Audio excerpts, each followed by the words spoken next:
El día que llegué temprano a casa cambió todo lo que creía saber sobre mi matrimonio. Me llamo Rodrigo. Tengo 38 años, soy ingeniero de sistemas y durante 11 años creí que tenía la vida que cualquier hombre soñaría. Una casa propia en un fraccionamiento tranquilo. Un trabajo estable con buen sueldo. 2 hijos hermosos, Mateo de 9 años y Valentina de 7.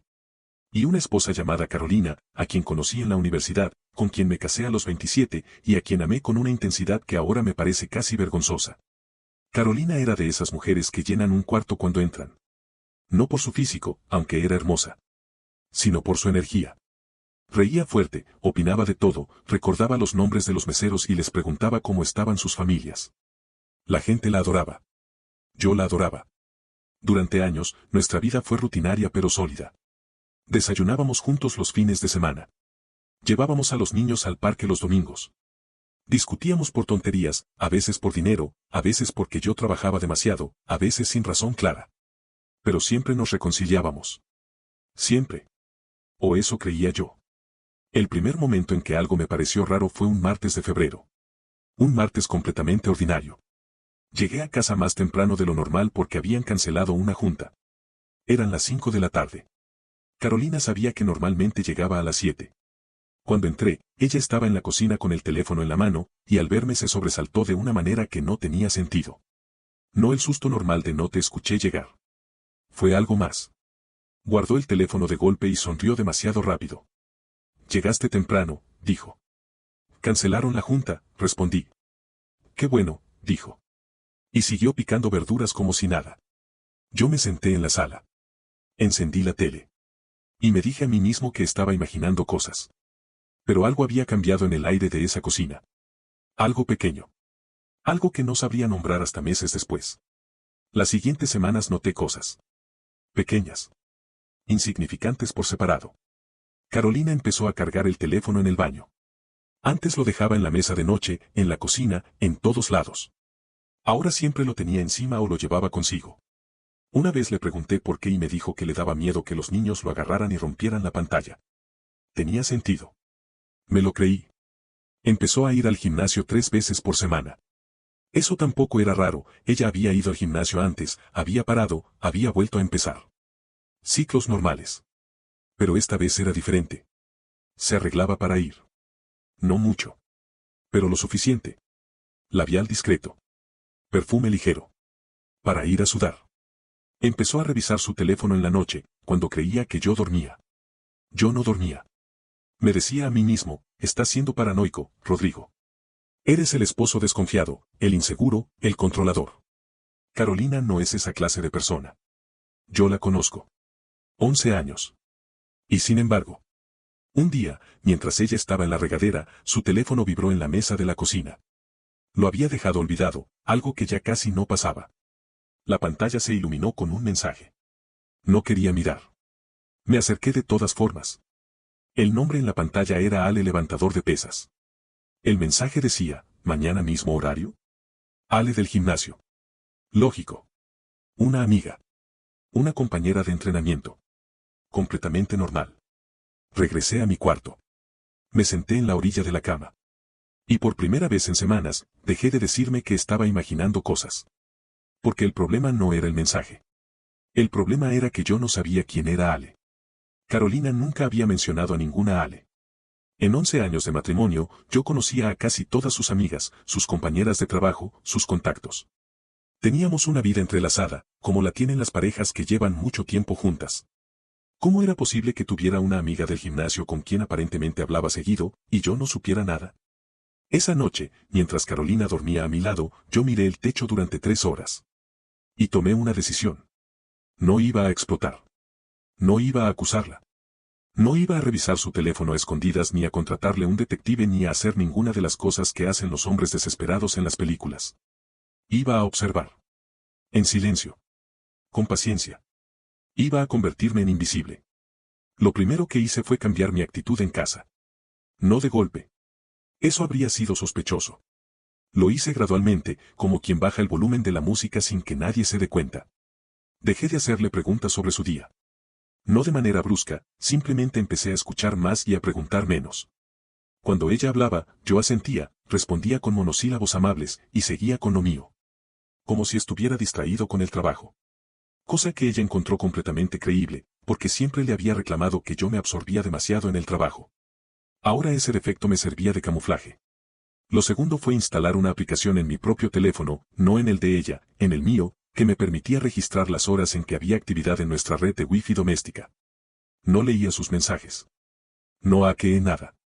Solo podía ver cuando había tráfico de datos y desde qué dispositivos. Era información básica, casi inútil.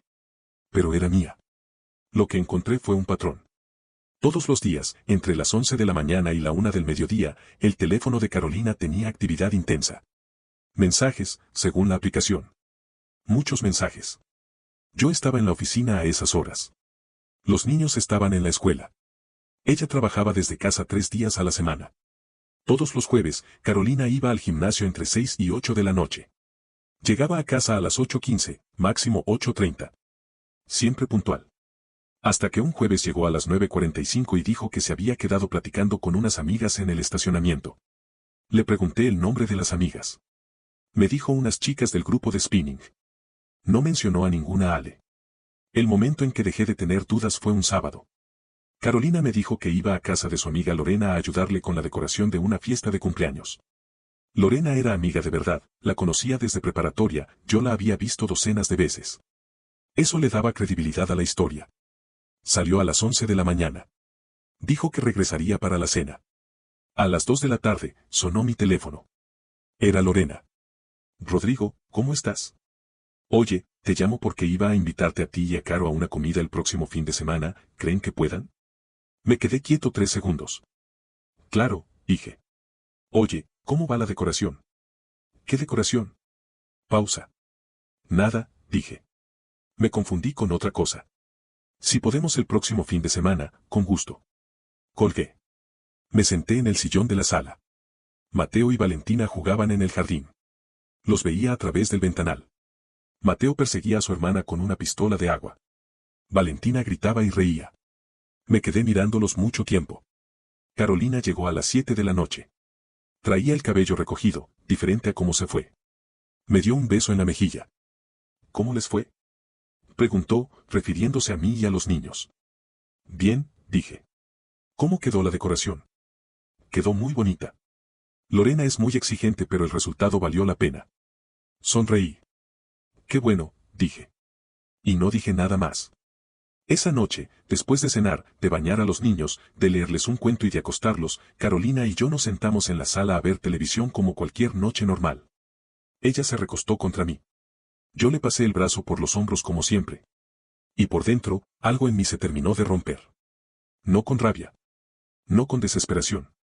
Con una especie de claridad fría y triste, como cuando el médico te confirma un diagnóstico que ya sabías. Esa noche decidí que necesitaba un plan. No de venganza. Un plan de salida. Al día siguiente, un domingo por la mañana, hice 2 cosas. La primera, llamé a mi primo Germán, que es abogado especialista en derecho familiar. Le dije que necesitaba hablar con él de manera confidencial, por un asunto personal. Germán es discreto. No hizo preguntas. Quedamos en vernos el martes en su oficina. La segunda, abrí una cuenta bancaria nueva, solo a mi nombre, en un banco diferente al que compartíamos con Carolina. Deposité una cantidad pequeña para activarla. Nada que llamara la atención. No estaba robando ni escondiendo dinero de manera ilegal. Estaba preparándome. La reunión con Germán fue larga. 2 horas. Le expliqué la situación sin dramas, los hechos, las fechas, los detalles. Él me escuchó con atención profesional. Tienes que documentar, me dijo. Si quieres que el proceso sea limpio, necesitas evidencia sólida. No para destruirla, sino para protegerte a ti. ¿Protegerme de qué? Pregunté. De una narrativa, dijo. Si llega el momento de la separación, quien controla la narrativa tiene ventaja.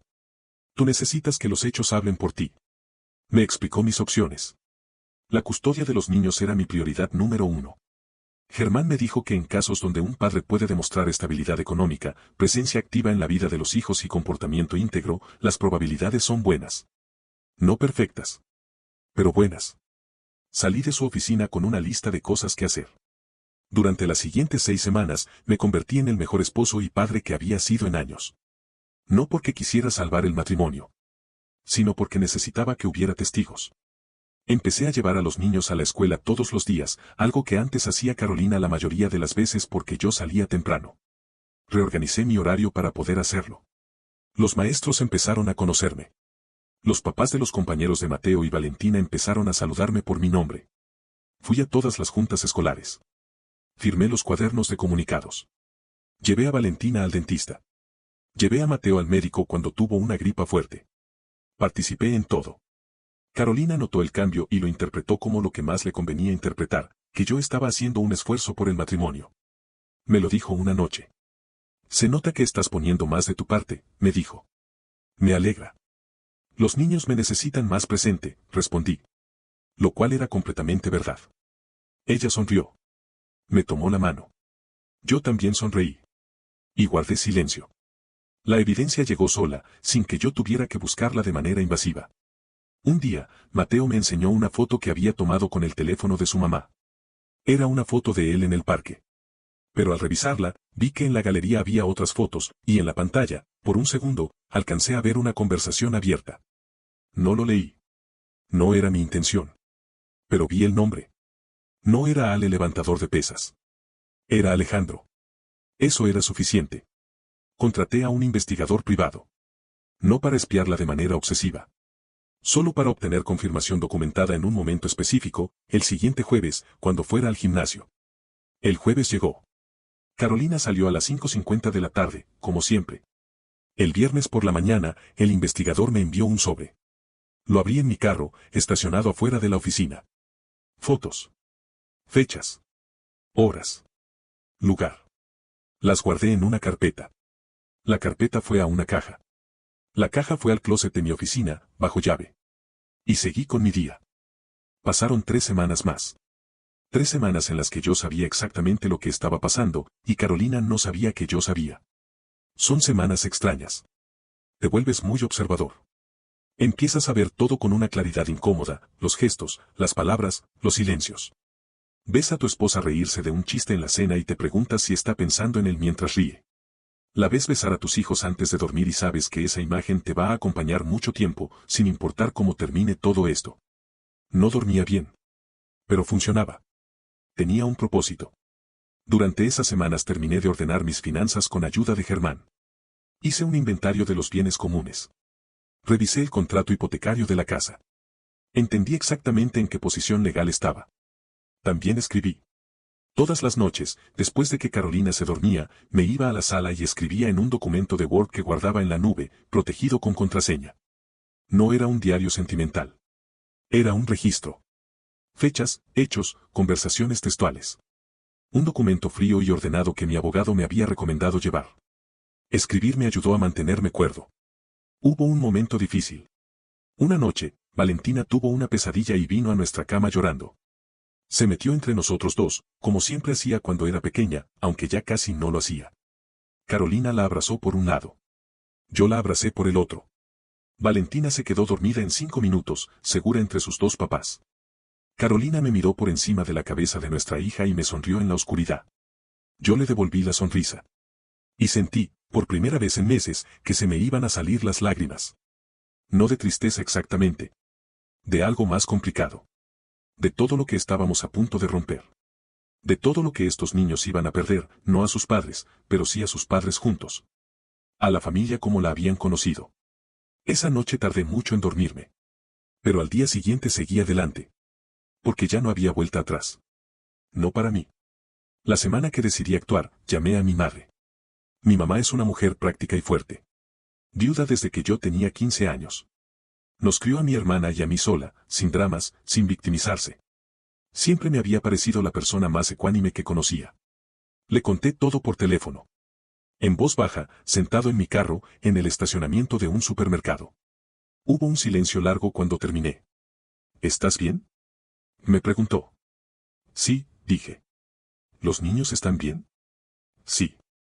Entonces ya lo más importante está resuelto, dijo. Lo demás se resuelve. No me dijo pobrecito. No me dijo te lo dije ni esa mujer nunca me pareció. Solo me preguntó cuándo necesitaba que llegara para estar con los niños mientras yo manejaba la situación. Le dije, el próximo viernes. Ahí estaré, dijo. Eso fue todo. El viernes llegó. Mi mamá llegó el jueves por la noche con una maleta y la actitud de alguien que viene a resolver un problema logístico, no a un funeral. Les dijo a Mateo y a Valentina que se iba a quedar unos días porque quería pasar tiempo con ellos. Los niños estaban felices. La abuela era sinónimo de permiso para comer cereal en la noche y ver películas hasta tarde. Carolina la recibió bien, como siempre.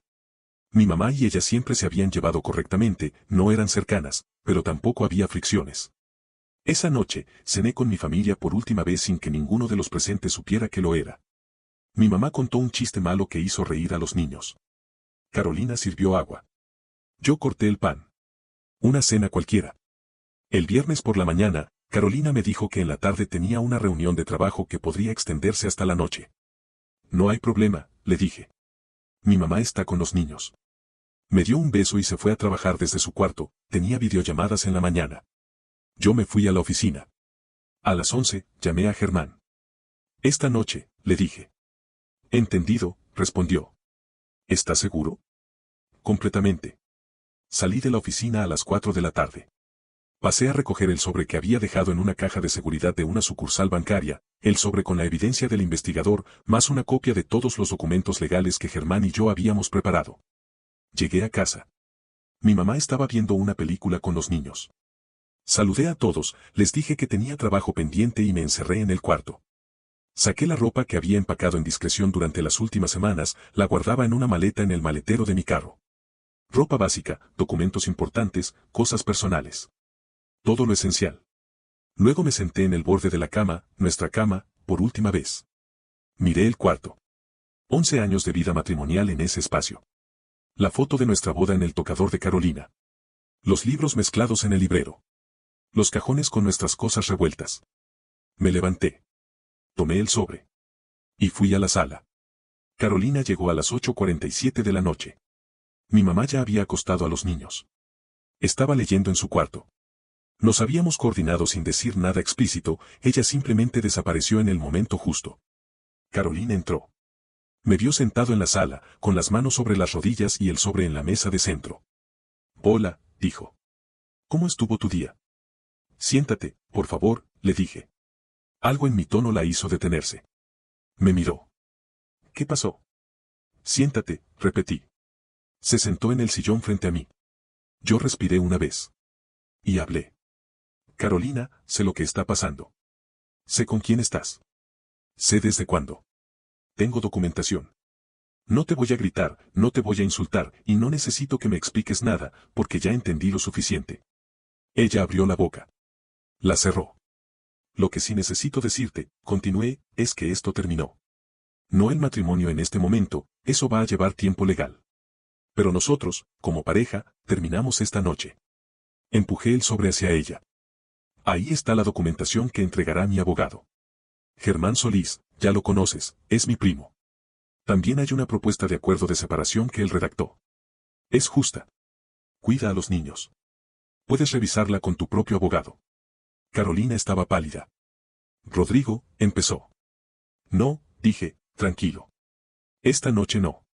Esta noche solo necesito que sepas que estoy al tanto de todo, que no estoy dispuesto a seguir en esta situación y que mi prioridad son Mateo y Valentina. Todo lo demás lo resolvemos con los abogados. Me levanté. Me voy a quedar en casa de un amigo esta noche. Mi mamá se queda con los niños. Mañana regreso para el desayuno de los niños y hablamos de la logística de los próximos días, si tú quieres. Tomé mis llaves del escritorio. Cuídate, le dije. Y me fui.